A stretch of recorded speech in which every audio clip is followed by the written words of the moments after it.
So we back, episode 42, Run Me My Money, Mask Off. I'm your host, Jake. You know what I'm saying?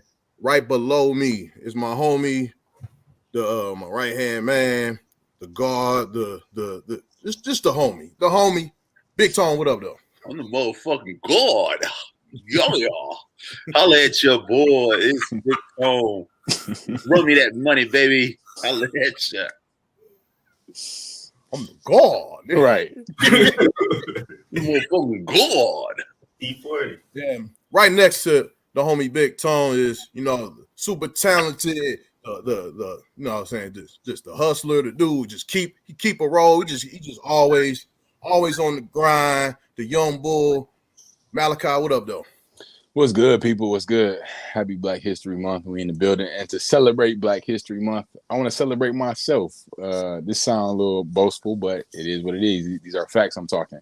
I'm the semifinalist for the London International Motion Picture Awards for supporting actor. I was a selection. Now I'm the semifinalist. So just a little bit more magical. I'll bring that boy home. You feel me? That's dope. I don't know no niggas who popping over in London. I know. You know what I mean? Look at my young boy. Keep popping. Thank you, fellas.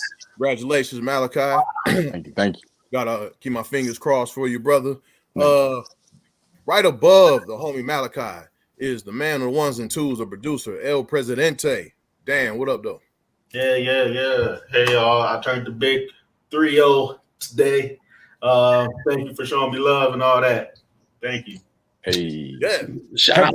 Happy birthday to. Happy birthday. Shout out to a real one. You know what I'm saying? To the president.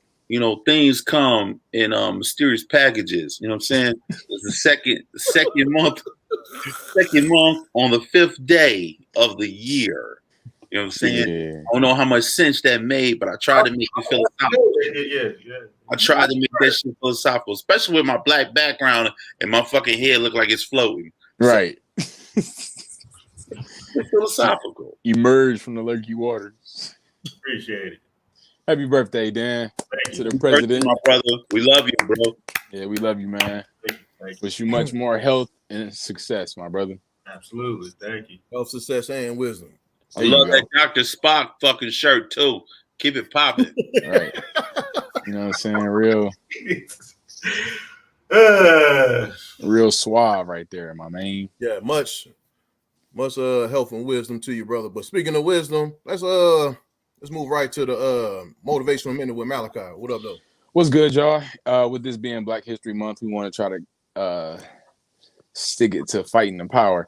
Now, but this motivational minute comes from a quote from Spike Lee. Spike Lee is one of my favorite filmmakers in the game, period. Just black filmmaker doing it, being an innovator. And he says, the quote came up in the middle of an interview he had. And he said, I'm not saying that black culture is just for black people. Black culture is for everybody. So what this is saying is that, it's a celebration to the culture of life, because black people have an imprint on culture as a whole, not just black culture. So when you celebrate our culture, you are celebrating culture itself. And that's your motivational minute. Yes. That's an interesting comment. It is. Yeah, that's a lot of stuff that Jake talked about in his work. He's constantly talking about just like, well, the whole show is like talking about just how much like black folks have done here, like here in the States and just across the world too, man. I'm sitting here thinking, like, there's so many different people, like not just in the United States, but when it comes to culture-wise, black culture is the only culture that really resonates to everybody. Yeah, everybody. Our culture is the most grooviest, the most moviest, the most swagged out. Everybody wants a piece of it. You know what I'm saying? Like, I'm not going to start comparing other cultures, but shit. When I think of Taco Tuesday, I think of Mexicans. When I think of we can stop there. What the fuck, what do you think when you say Black Friday, though? I mean, Black Friday, I think of us economically fucking up.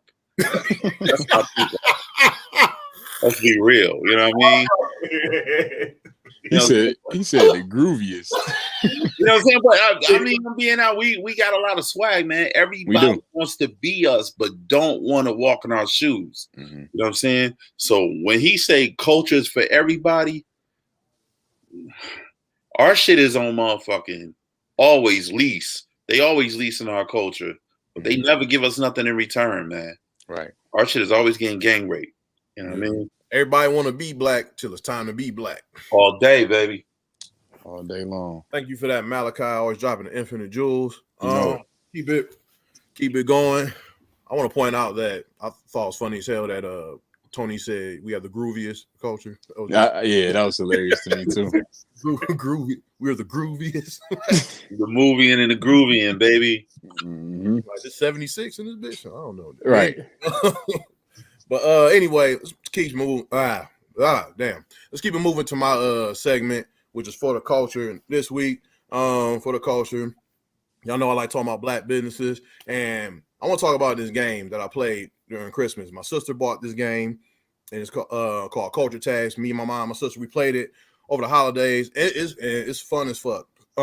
It's pretty much like, you know how on Black Twitter, you know, they have like the acronyms and stuff like that, like, you know, like FOH means fuck out of here. That's the only one I can think of. I wish I could think of one without a curse word, but anyway, whatever. But but you know, it pretty much take like everyday like sayings and terms from from movie, from like television and film and black culture or songs and stuff like that, and they turn them in like acronyms, and you have to like you have to guess what the acronym is. The example, here's an example right now that Dan was just playing. So go ahead, Dan. Yes, it's one of my favorite ones. And oh shit, which one? What's your favorite movies? What's the genre? And Who the fuck gonna know that? yeah, come on, give me your favorite line. Ain't nobody gonna see you. Oh, Yeah. So yeah, so I'd be lost on that shit. yeah, she didn't do a good job of like giving clues or whatever, but you get like an acronym that like might have a movie quote or the name of a movie from like black culture, or even like a saying that you heard growing up and stuff like that. And you have to guess it, and you have to give like clues, you know what I'm saying? And there's different categories, like there's categories like movies and films, songs, lyrics, black Twitter, church sayings, daily sayings, words to live by. There's a lot of different like it's a lot of different categories, and it's real fun. And it was it was started by a woman, a black woman named Unique Jones Gibson. She's the creator. She's the creator of the game, and she's the founder of the organization Because of Them We Can. And she pretty much like made the game as another way to celebrate culture, community, and share and our shared experiences as black people. So it's a real dope game. So I think you should check it out. I actually I should have used a Sharpie, but I got one for y'all real fast. You know what I'm saying? I got one for y'all. So You got me fucked up. yeah, come on. Hey, can you zoom in on my man? WWGI. Yeah, so it's family friend. It's a saying. This is a saying that you like probably heard your mother say. You know what I'm saying? Like whenever y'all go somewhere. You know what I'm saying? Like when you get in somewhere, she tells you this, or like when y'all get ready to go somewhere, she might tell you this. When we get in here, Don't touch shit. Yeah, pretty much when we get in there, when we get in there, damn, what the I forgot what the fuck down. When we get in there, don't touch nothing. Sit down. You put an S in there though. I did put an S in there. I forgot what the fucking S was. I'm terrible. Yeah, I forgot what the fucking S was. When we get in there, Sit down. sit down, don't touch nothing. I think When it's we sit get down, in there, shut. You wrote it. Yeah, I wrote it. God damn, I fucked up. Acronym. Hey, we close. It was close. Shit, I fucked up.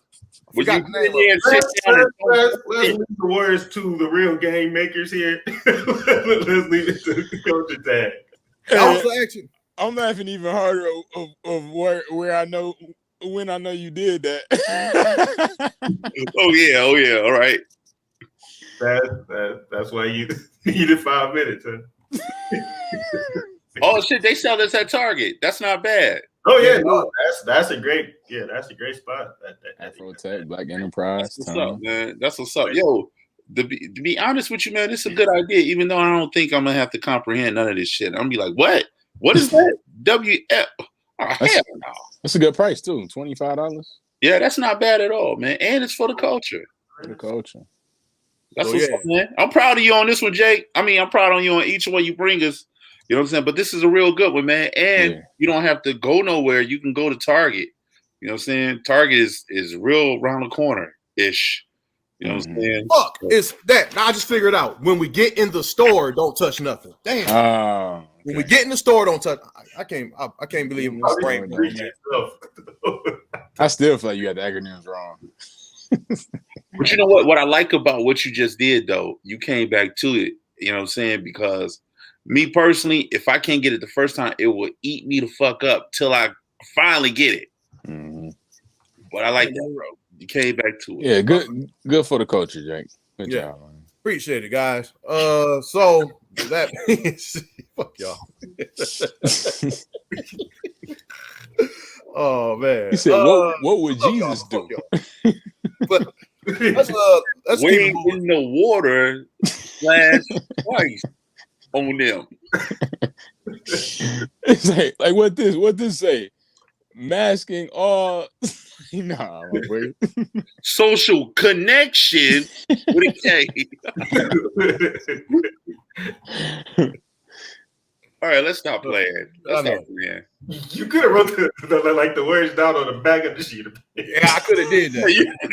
You could have did that. You would have been real. Could have did that. You would have been real. I didn't. Hey, how you foolproof your own joke?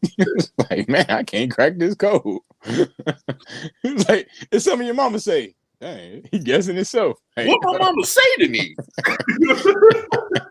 Damn, mama, say that thing you say. Say a thing you say. The one thing you always tell me. No, that ain't it. Ain't it. We got food at home. What? When you take the trash, no, ain't no why. What the fuck was I thinking? What was I thinking? Hey, he had the concept. But Wonder Woman wear briefs. No, that ain't it. Ain't it. Ain't it at all. All right, that's it. We're moving on. I was waiting on that. Y'all. I hate y'all. Damn. You know, we was gonna keep going until you said it. Yeah, I know. Yeah, fuck y'all, man. I hate y'all. I hate myself more though. But anyway, let's move on to the next. Let's move on to the group discussion for this week. Group discussion.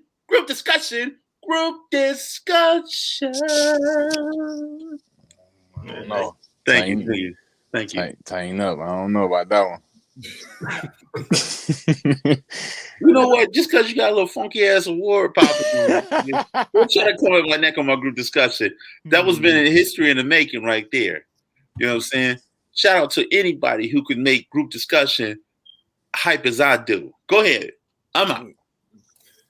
Yeah, for group discussion this week, we're going to talk about perception, reputation versus what's real. The origin of this topic is because a while ago, Dane Dash had to check somebody named Lee Daniels for because he owed him money, and Dane Dash has a reputation for like being the way he is, but you know what I'm saying, there's more to that. So Malachi, you want to elaborate on that? Yep. So I recently came across the clip where Dame Dash had checked Lee Daniels in person. They were at some type of celebration, and yeah, he had video of it. So you see him, he hugging everybody, but he's going over to Lee Daniels, and you could see on Lee Daniels' face that he like, oh, it's he gave one of them looks like, oh, here he go. So he's talking with him, and Lee Daniels' whole body language is shook the whole time. He's like, oh, yeah, I have your money, Dame, and Dame on his neck. He like, yo, it's $2 million. You owe me $2 million. I know you got it. Why haven't you paid me back? You know what I'm saying? And so Dame Dash is villainized in the media. Everybody sees him as this brash guy that he's a bully. He could be, a bully. He's mean. But he's very opinionated. He's strong in what he knows and what he believes. And he's a boss, you know what I'm saying? And so people take that and they demonize him, they villainize him. But this man, he tried to go about getting his money in a bunch of different ways. But Lee Daniels, wasn't taking it. He didn't want to take him to court about it. Like I said, this happened a couple years ago. So it got me to thinking about, like, wow, I always thought Lee Daniels to be a stand-up guy. I never know him, but just as he's known, he makes good movies, does good productions. You just think he's a stand-up guy. Dame, on the other hand, he has a reverse effect.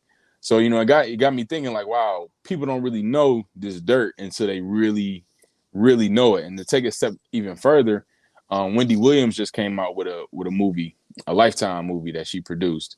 And it was actually a pretty decent film. And it showed her in a different light, reversed than what I was used to her seeing and my perception of her.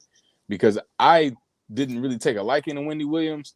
And it was really based on the perception. It was based on the aura that she carries of, being gossip and all this. And even though she does gossip, I saw her in a different light. I saw her as a strong Black woman that really rose to power, really rose to have her own show. It showed how she really was in the game, grinding it out. And she even showed some her insecurities and her downfalls, that she was doing coke for early parts of her career. So the fact that she was able to be so open and allow people to peek into her life as she peeks into other lives, it changed my perception of her. And same with 50 Cent. I just listened to his audiobook, and he's definitely known as a bully. But the reason he does it, he says one of his principles is that if I can't be your friend, at least let me be your enemy. So he has these enemies that he keeps this sort of beef. Like the media sees it as a beef, but he sees it as, if I can keep you hating on me, that'll keep my name in your mouth. And if my name is in your mouth, you'll bring me up in conversations. If you bring me up in conversations, people gonna watch my moves. They're gonna pay attention to me, and I might have a new follower based on you hating on me and people talking about it. Now people want to see what I'm doing. So this whole thing between perception and what the reality is and people's true character can be misconstrued all the time. So go ahead, LG. Couple things I want to break down. Let's start with the 50 Cent thing. First of all, I just want to say that was a good segue into the conversation that you gave. Thank you. Talking about three different types of interpretations of things when it comes to perception. What's the other one's perception? Versus reality. Like with 50 Cent, I was going to go about 50 Cent. 50 Cent, man, it's amazing how he manipulates conversation, whether it's positive or negative. And all that is just a manipulative marketing scheme that he does, which works for him. Like whether he trolls somebody or he has a beef with somebody, these beefs be completely superficial, you know what I mean? And surface driven. Like ain't nobody really having no damn beef. This man got shot 9 times. Let's be honest. What real beef he gonna have with somebody? Right. You know what I'm saying? Like that's the reality of it. Good point. It shows how much as a society we live off these type of exploits. Wendy Williams, she exploited the game from what it was. People wants to see drama. So what I'm gonna do, I'm gonna fuel that drama as much as I can. You know what I'm saying? She was one of the biggest gossips, and still today one of the biggest gossips of all time. You know what I mean? Low-key kind of revolutionized that. She revolutionary the form of gossip on a mainstream Black platform. Yep. I mean, you had Joan Rivers, but I don't remember no Black people really rocking out with Joan Rivers' whole shriveled ass. You know what I'm saying? Like, let's be honest. But Wendy was asking the questions, and she still does. She asked the questions that people think about but scared to even ask. Yeah, like you can go back to the most heavy-hitting, controversial interview she had with Whitney Houston. Yes, they had that in the movie. Yeah, that was, you know what I mean? And I haven't even watched this movie yet. You know what I'm saying? I watched the Salt and Pepper documentary from Lifetime. And Lifetime be fucking up some documentaries. I just want to point that out. They can, and You I know what I'm saying? thought this one was gonna be bad, but it was actually pretty good. But I just want to point out Gigi Townsend. God damn, she fine. But anyway, on another note, let's go to my last note I wanted to point out is with the original person you start speaking about, Lee Daniels and Dame Dash. First of all, when you show that was a 2018 picture, right? So this is an old beef that they had. And first of all, Lee Daniels on some bullshit with that motherfucking comforter on. You know what I'm saying? He trying to front like he real sophisticated. And Dame Dash like, give me my motherfucking money. And he like, peace, brother, peace. And everybody, when you all motherfuckers something, they always try to look like they the most positive person in the fucking world. You know, they energy and they light is so magnificent that, you know what I'm saying, what this is doing is playing Damon up to be such an aggressive motherfucker. Right. And, you know what I mean? Look at the perception I'm painting. Right. He's pissed because he want his brain. He want to fuck his ass up. Yeah. But Lee coming off like, it's not the time, my brother. Wait, and the backstory about this is the fact that this motherfucker helped him in a time of need. Big, like huge.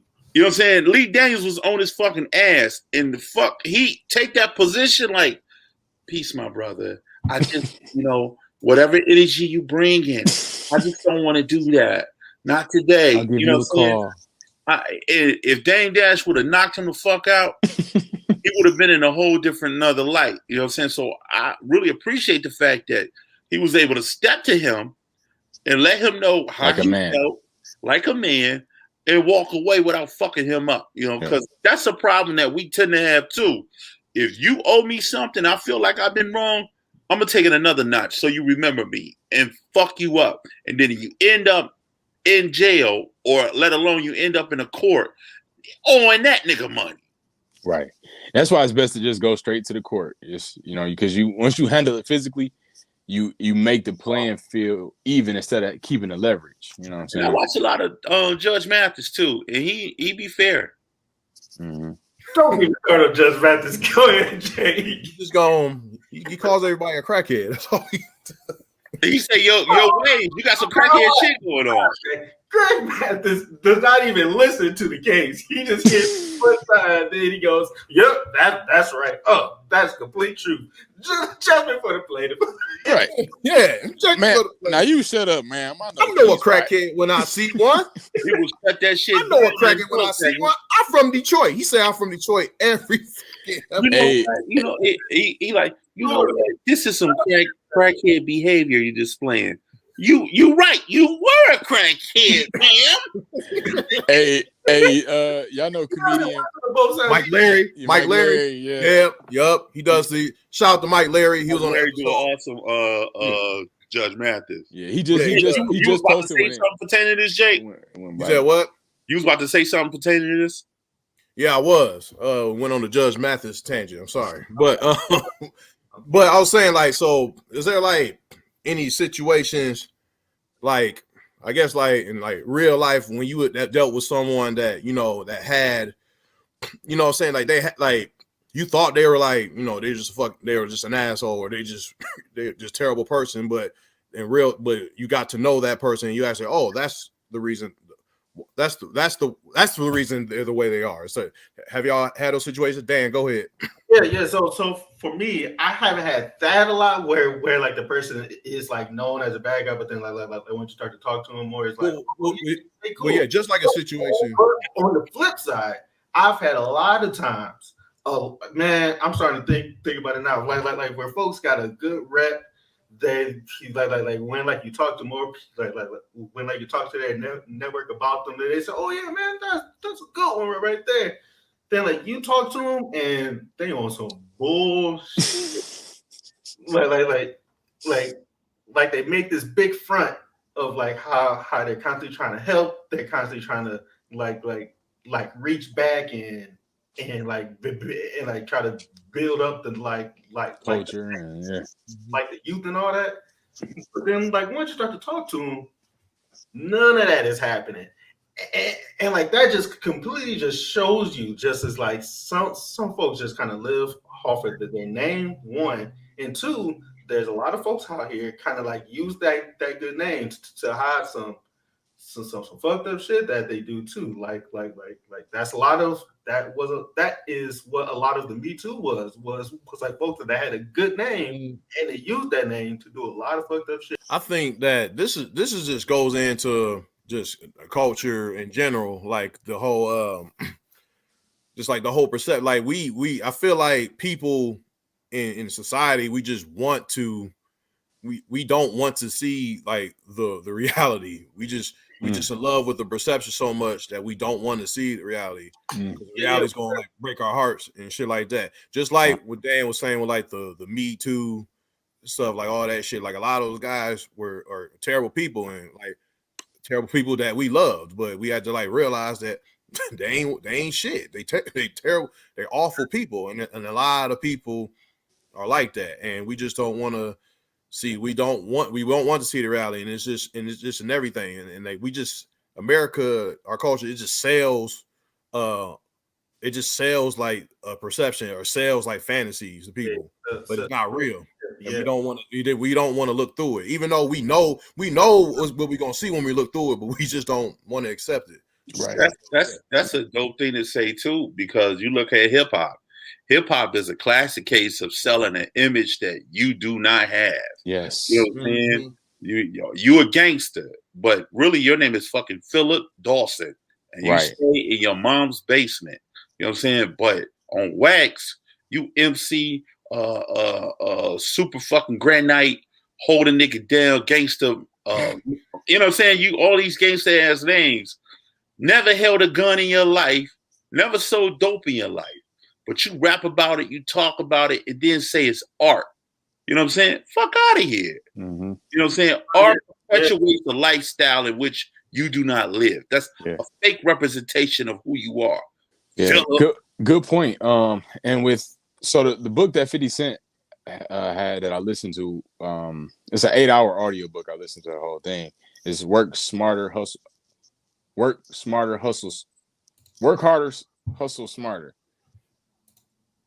Hustle harder, hustle smarter. Hustle harder, hustle smarter. That's what it is. So he talked about how Ja Rule grew up in this artsy background, but he had to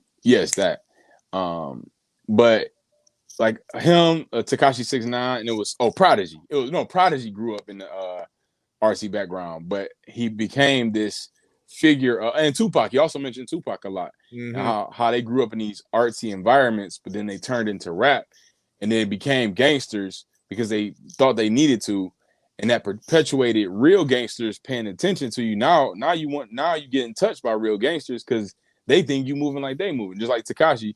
So funk hit the fan with him, and he telling on everybody because he's not a street dude at heart. You know what I'm saying? So just like we was talking about just being yourself, and this is Mask Off. So I know with myself, I've been checking myself over the past to zoom in. I've been checking myself over the past half a year of standing by what I tell people, standing by the principles that I walk by, making sure I'm following them with integrity, following them when the doors are closed. You know what I'm saying? Following these principles all day long, and not just when the show is on. You know what I'm saying? So that's one thing I had to look at myself in the mirror to say, are you really doing it though? Like, are you really, grabbing life by the horns like you are perceived to? You know what I'm saying? And so that's an important thing to do, is to look at yourself and to not only go by how you're perceived, but what's in your heart, what's in your intentions, so that your perception and your intentions can line up. And that's when you solid. Yeah, have y'all had folks where it was like y'all thought they weren't good, but then like you start to talk to them and they were like a real dude? Yeah, I've had that multiple times. I'll take this one first again. This one guy I know, Cam, one of my homies. Cam Cottrell, the one that was just go. Yeah, right. So he's an actor. So I came across him on social media initially before I ever met him, and so the way he had himself marketed, he was always dressed nice in his pictures and stuff. And I was like, wow, this guy dressed nice. He looks like a powerful dude. But something about me felt like he was arrogant. I'm like, man, but this dude seemed like he'd be super arrogant in person. So we I can't remember the first time we met in person, but we started doing projects together and stuff like that. I was like, man, this dude is down to earth. Like he's nowhere near as he's not arrogant at all. You feel me? It was the way I perceived him on social media because he was always dressing nice, he looked good, and all this. I'm like, man, this dude got to be arrogant. And then I found out he wasn't, and that just shows you can't judge a book by its cover. You have to take mental notes of things, but you can't make that assumption. You know what I'm saying? You could take mental notes, and then those mental notes will be proven or denied. I think also, man, like I had a situation where it was just not me that was coming in the relationship looking side eye at somebody. It was that person looking at me side eye too. You know, just watching the emotions from afar. You know, me and this guy, we was both looking at each other like, man, I don't know, I'm a fuck with this nigga like that. You know what I'm saying? Then lo and behold, we had a lot of things in common, you know, and all it took was like, I'll say like one real conversation and we really became like cool. You know what I mean? So a lot of it is like opening yourself up to be in a position to learn from somebody different. You always keep your third eye open. You know what I'm saying? Always keep that third, I forget it sometimes, but it's right here. You keep that third eye open, but at the same time, you still allowing so much from somebody. You know what I'm saying? So you can, learn from. I always look at it like every day is a learning experience. You always get the ability to learn from somebody different each and every day. So you always want to be in a position to open yourself up to at least gather information from somebody. Yeah, for me, it's like I can't think of somebody off the top of my head, but when somebody does have a bad rep, then like somebody starts to like talk to you about them too, like oh yeah, but no, you need to watch out for them because they do this and this. That'll make me think bad about the person they're talking about. It makes me start to think bad about, all right, what are you doing? Let me watch you first to make sure that you good, and then I can trust your word. Yeah, Jake. Yeah, I was gonna say, I remember one of my best friends actually when I first met him when I was working at Kroger. You know what I'm saying? When I first met him, I just thought I was like, man, who's this old like who's this like weird looking, like just weird bummy looking dude. He just looked fucking like he just always into some shit. Just weird. Like he just looked like a guy I didn't want to like just be associated with. You know what I'm saying? But after but like after just like working with him like on the same shifts and stuff like that, he turned out to be a cool guy and then down to earth and actually like a real open person. And I appreciated that. And he actually a good friend. Like he had my back a lot working that job. Like, you know what I'm saying? He turned out to be a real good, just a real good dude, a real good friend. And it's actually my homie A Will. Shout out to him. He's been he's checked out the show a couple of times.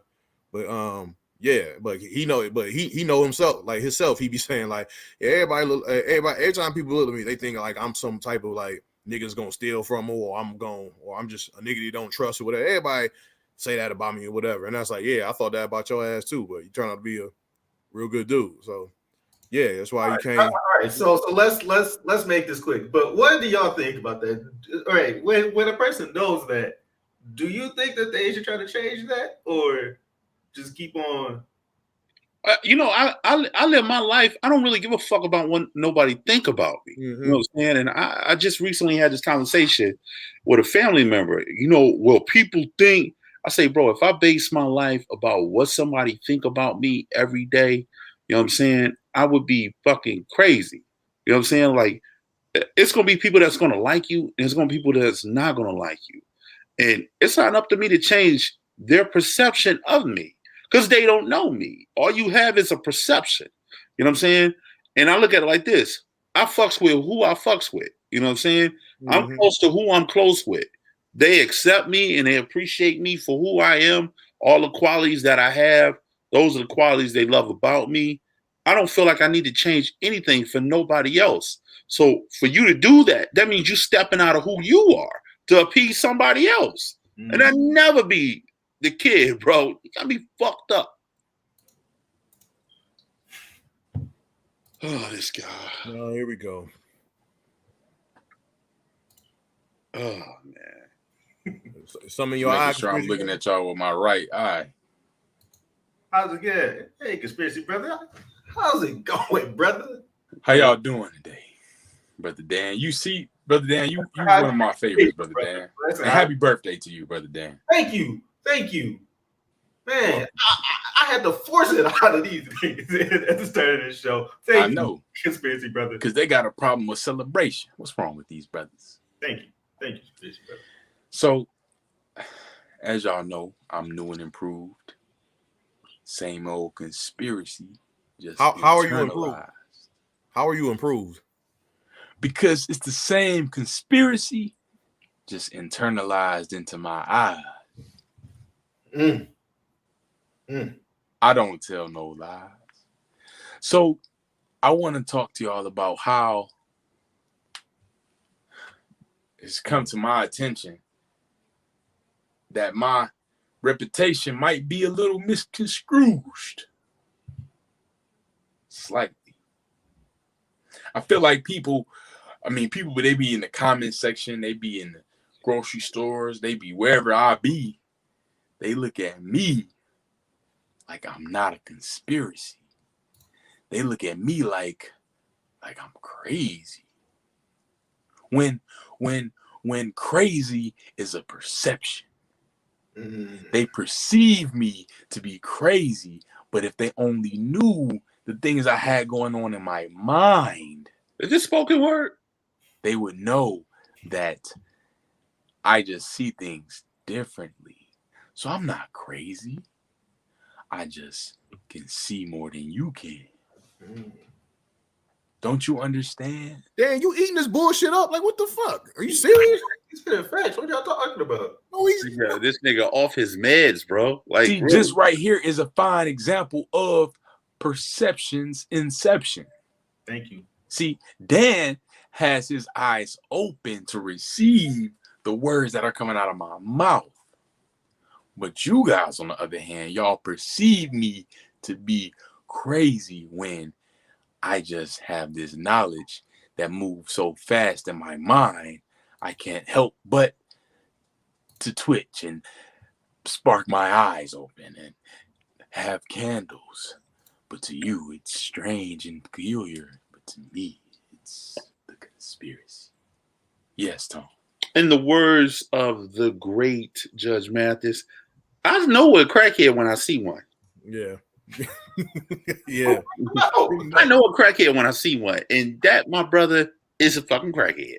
Don't disrespect that man like that man is a saint. Oh my God. Here we go. How's he a saint, Dan? How? Explain this, please.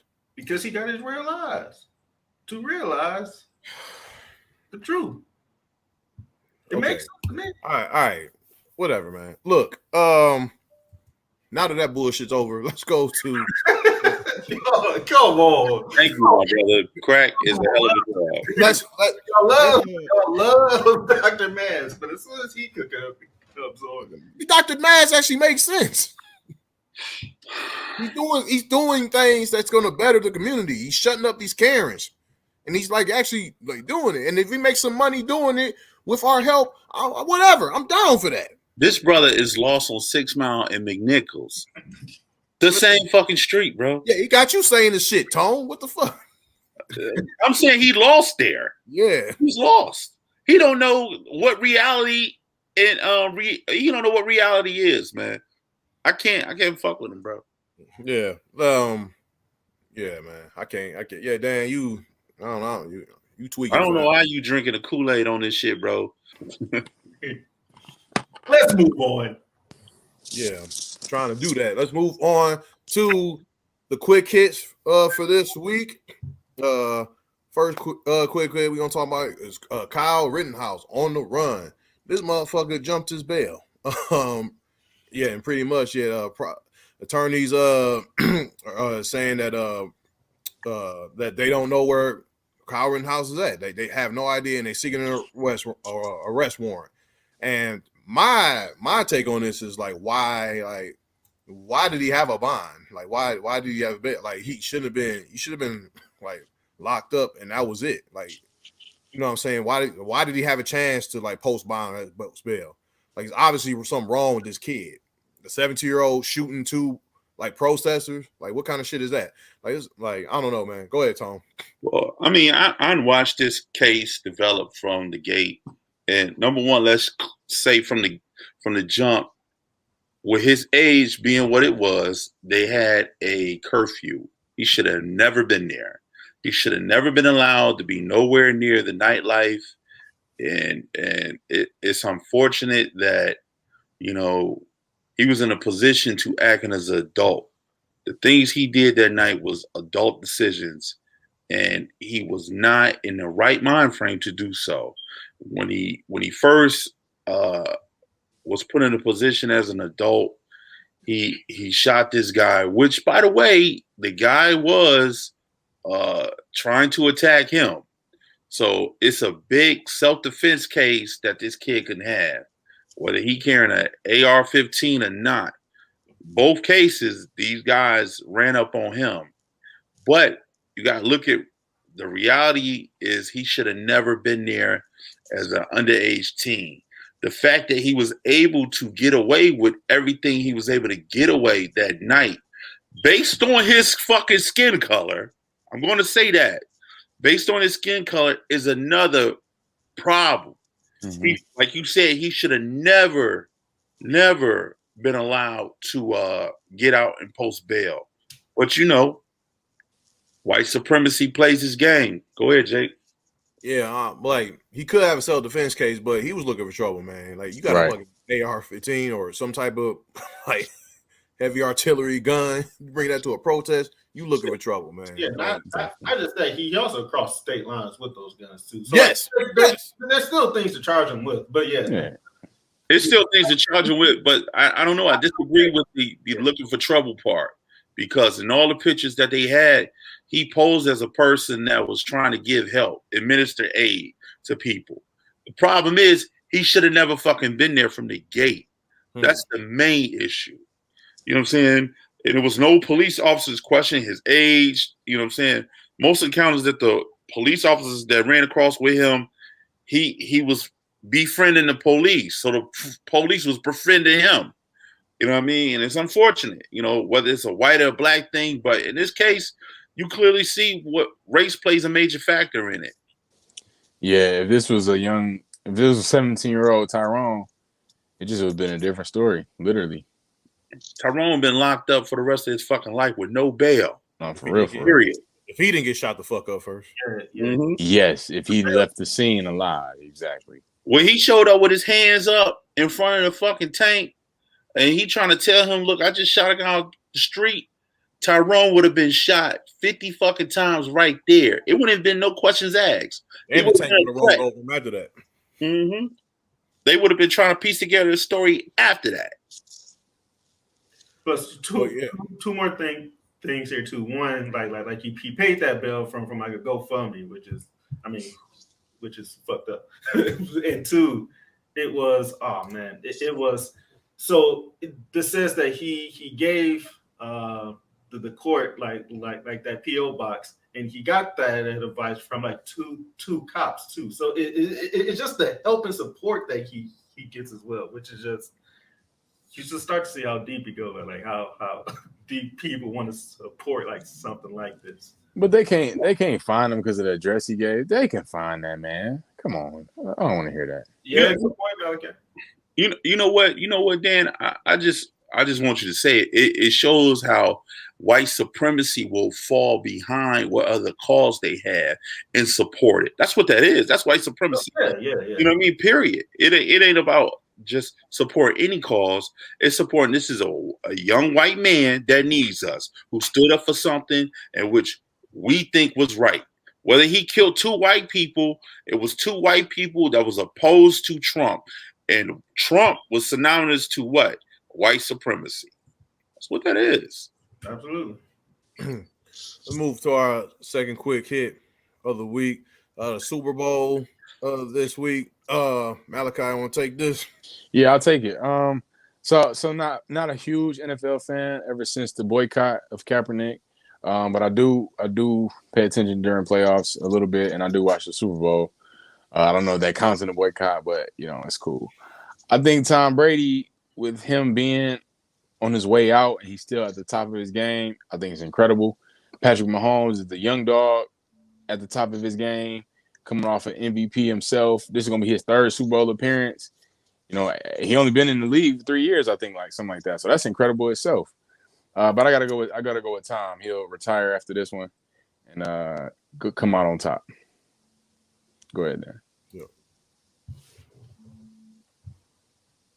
Fuck Tom Brady. Can I get a pen in too, bro? I want a pen in. So take it. Take all the time you need. Tom Brady, use a pussy. Fuck you. I ain't got shit. Yo, first of all, I want to say also, shout out to Debo in this picture, man. He looks very crazy, and it looked like he gonna be mad at one of them if they don't win this. Shout out to Dan for getting the quick hits right and tight. And it's gonna be a good game either way. Yeah, it's gonna be a good game.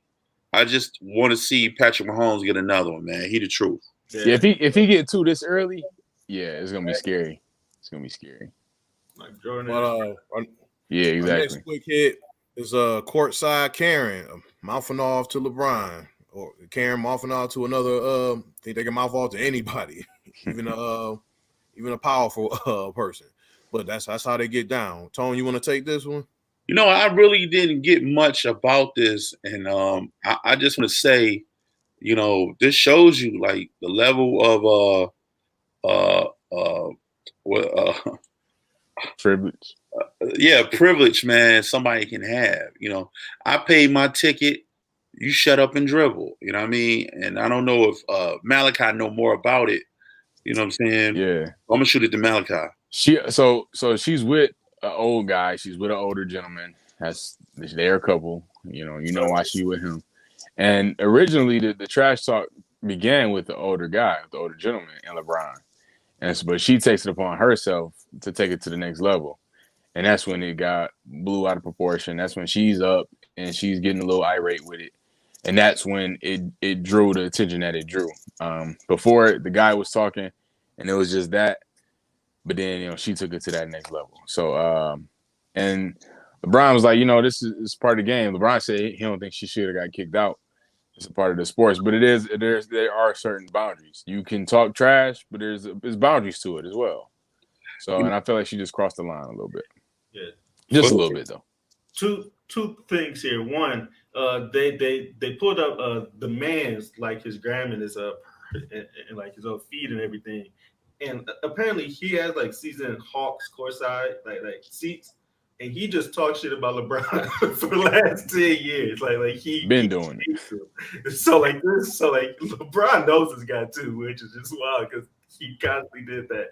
Mm-hmm. And then two, how you get kicked out? It's not like the first 5 games where they let fans back into the arena. Right. It's only 100 fans in that boy. Last year and a half. And the first thing you want to do is get kicked out. Come on. Yeah, just shut up. She took it too personal. That's the thing about sports. Sports is real and it's personal, but it's not deep rooted emotion. It's deep rooted emotion come from someplace else, but her emotion came from privilege and let me be heard. And that ain't that deep. Let's look at it from a flip side too. It's always a flip side to this. If this was Rihanna and she was saying something to Cal Korver, would this be the same impact? You know what I'm saying? He did talk a lot of shit to KD back with the Warriors. Yeah, you see what I'm saying? Like, would it be the same impact? But he's saying white and black. Oh, that's what I'm saying. Would it be the same impact, man? No, it wouldn't. It wouldn't. If it was a black, if it was a black woman, if it was Rihanna talking to, I don't think it would have. No, I think it'd have been a little bit more normal. Not in this one league, maybe. Yeah. Well, as for our last quick hit, this shit right here. Lil Uzi Vert pierced his forehead with a $24 million pink diamond. Just put it in the middle of his forehead, and also they're saying allegedly, I don't know how true this is, but they're saying he got to remove it fast because it's fatal. He posted a picture of his forehead bleeding. Yeah, I saw that one. Yeah, the other day. So he I don't know. Like this, well, I mean, I do know. This is fucking stupid. this is terrible, and this is the type of shit that that sets us back. Like Lil Uzi Vert, and this shit type of shit scares me because there's a lot of people that follow this guy that love his music and listen to the message music, and it's I'm scared of this. This is stupid. Like, why does he actually do this? I don't know. Tone, you want to go ahead? Yeah, I'm gonna say this. It's a disclaimer about what I'm about to say. In most places, Dan hate when I say this, but Dan, I gotta say this. This is some nigga shit. This is nigga shit. I don't even think it's that, Tom. I think it's this takes that to another level. You think so, bro? I just think regular niggas don't do this. Ignorant, dumb shit. So Malachi, you saying this is ultra nigga shit? Oh yeah, this ultra magnetic nigga shit. I don't even classify this as nigga shit. Like nigga shit is blowing your money on jewelry. Period. That's nigga shit. This is psychotic. Like it's a different ball game. Like this don't make no type of sense. You are putting your health at risk. Like those veins that are right there in that. Come on. You no. But you got to think too, man. He ain't already crossed the threshold when he started marking up his face. So once you mark up your face and you start marking up all this other stuff like your forehead and stuff, you like, I need to take this to another dumbass level. You know what I'm saying? And he either high off something. What can I do? You know what? In game. In game. Man, he won. And let me take this hat. He won. Oh, I'm sweating. Oh, shoot. Like he that away from that boy falling out. And that's 24 mil. Depending on where you at, you walking down the street, you like, oh shoot, that boy falling, it's trickling down the street, falling the sewer.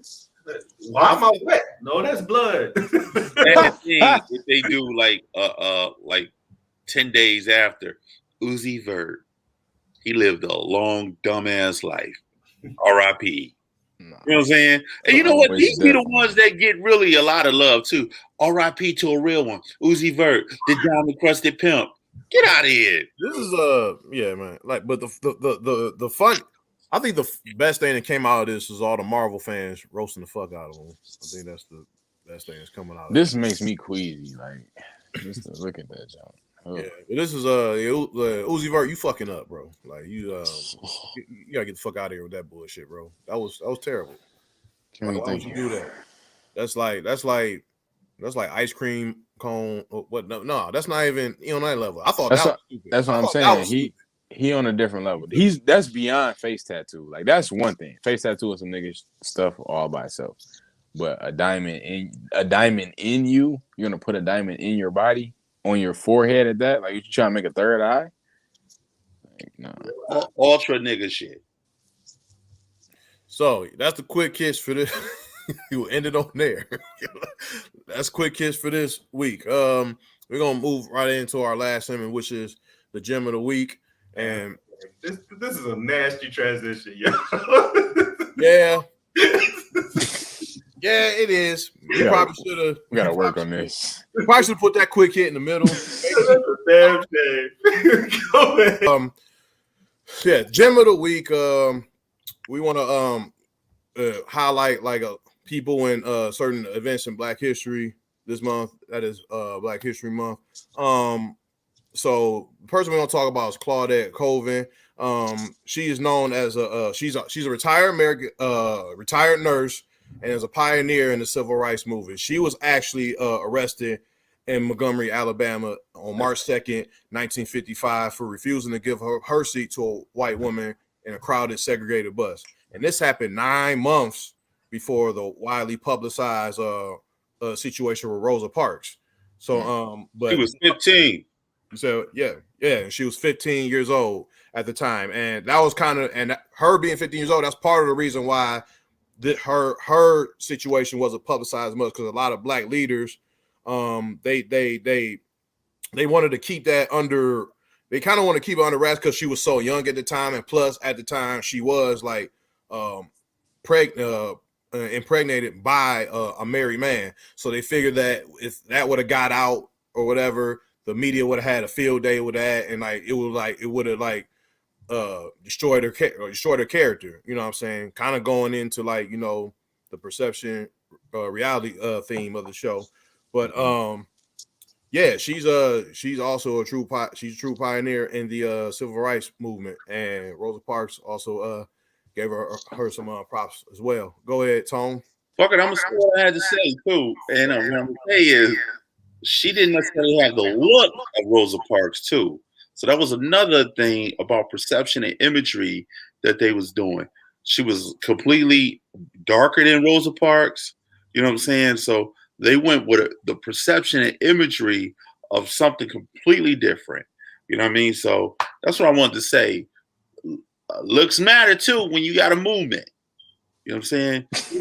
That kind of just goes to, we talked about this a few months ago, but just like how they planned the stuff, like they went out and like prepared, and like they had like guidelines and stuff that they wanted to like put inside, like as like a PR thing too, like putting it inside there, making that whole perception as well. So yeah, I mean.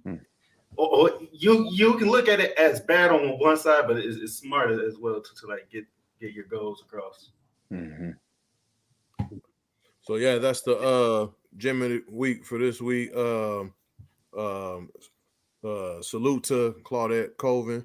Shout out to a real person that say no. Fuck that. My feet hurt too. So yeah, and with that being said, that's the end of our episode of Mask Off, episode 42, Run Me My Money. Thank y'all for rocking with us. I'm your host, Jake. Also, happy born day to the homie Dan. Happy 30th. Anything else? Any last things, fellas? Tone, go ahead. I want to also extend a happy birthday, young boy. We love you, man. We wish you all the success. Make this day a beautiful day. I hope it was a beautiful day earlier. Yeah. Let's rock out. You know what I'm saying? I'm not gonna say that last part. Yeah. Also, I want to say shout out to all our subscribers and everybody that rock with us. Shout out to DJ Touch, she in the motherfucking building. Shout out to Aria. Shout out to everybody, even Von Wert. I don't fuck with you, but I fucks with you. Holla at your boy. Tom Schultz. You know what I'm saying? Graham. Everybody, we on the same page, fam. Everybody that rock out with us, you know, I just want to give a thank you for what you say, Mikey, and Birdie. Yeah. Shout out for rocking out with us, man. We love y'all, man. And your cousin too. Your cousin rock with us hard too. Yeah, shout out to him too. Yes. And everybody that rock out with us, man. We love you, man. Everybody. That do what we do. R.I.P. Tiny Lister. You know what I'm saying? That's Big Tone. What's up, young boy? Yeah, happy birthday to the president. You know what I'm saying? I'm happy to call you one of my brothers, man. So glad we came together with this and we building this bond. And you know, I pick up a lot of things from you and how you move, your level of excellence that you operate in. You know, just happy birthday, man. Keep it up. Oh, keep it up. That's great to hear, man. Thank you, man. Because you work on stuff and you just glad that it's yeah, and it's right. It's amazing that this is a little side note, but it's like amazing how much you got to keep that up, even though it's recognized or not recognized. No matter if it's recognized or not, keeping that integrity of what you do and what you put out, regardless if it's acknowledged. You know, so good job, man. Dope words, man. Dope words. Thank you all for the love here. Yeah, this was a great day. So yeah, Yeah, let's keep it up. This has been a great year with y'all. Despite what's happening outside there, but this has been good. So Yeah, Bert, something good. yeah. All right, Jake. Okay. That's it. Come on, Jiggy. Yeah, I got it, man. Shit. Laughing at Malachi, goofy ass. Anyway, that's episode 42. Run Me My Money. The mask off. We out. Put my mask on so you can